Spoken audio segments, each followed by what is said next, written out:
حضرت ایوب علیہ السلام کے متعلق ایک واقعہ بڑا مشہور ہے اور ہمارے کچھ ائمہ کرام اس کو اپنی تقریروں میں بھی بیان کرتے ہیں اور کچھ غیر معتبر کتابوں کے اندر بھی لکھا ہوا ہے کہ حضرت ایوب علیہ السلام کو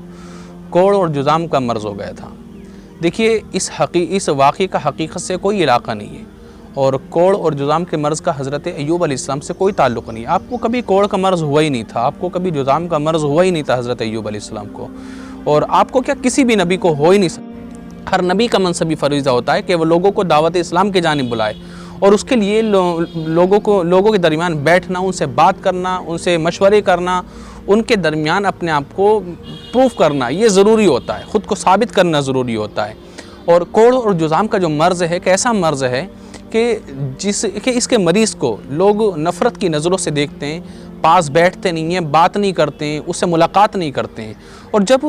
کسی سے ملاقات نہیں کی جائے گی، اس کے پاس بیٹھا نہیں جائے گا، اس سے ملا نہیں جائے گا، تو پھر دعوت اسلام یا تبلیغ کرنا یا راہ ہدایت کی جانب بلانا کیوں کر ممکن ہو سکتا؟ یہ ہرگز ہو ہی نہیں سکتا۔ تو حضرت ایوب علیہ السلام کو کوڑ کا مرض کبھی نہیں ہوا تھا۔ ہاں اتنا ضرور ہے کہ آپ کو کچھ پھوڑے، پنسی، آبلے وغیرہ آپ کے جسم پر نکل آئے تھے، اللہ رب العزت نے آپ کا امتحان لینا چاہا، آپ کی آزمائش کرنی چاہی، تو خدا کا حکم ہوا اور آزمائش کے طور پر آپ کے جسم سے کچھ پھوڑے پھنسی نکل آئے تھے، آپ نے اس میں اللہ رب العزت کے امتحان میں ثابت قدم رہے اور آپ مستحکم رہے، اور جب تک خدا نے چاہا تب تک آپ کو اس بیماری میں مبتلا رکھا، اور جب اللہ کا حکم ہوا تو آپ نے رب کے حکم سے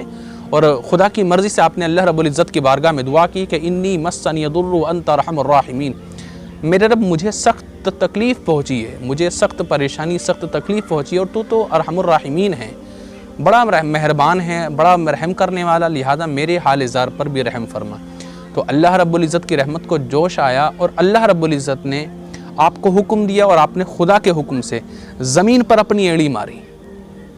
آپ کی زمین پر ایڑی مارنے کی برکت سے اور خدا کے رحم و کرم سے زمین سے ایک پانی کا صاف و شفاف چشمہ جاری ہوا،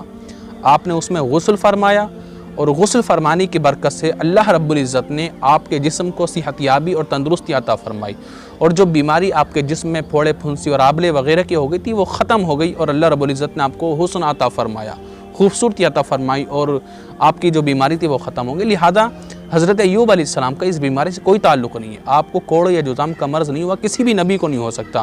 کسی بھی نبی کو ایسا مرض کہ جس سے لوگ نفرت کریں، لوگ جس سے دور بھاگیں، لوگ جس کے پاس نہیں بیٹھیں، ایسا مرض ہو ہی نہیں سکتا۔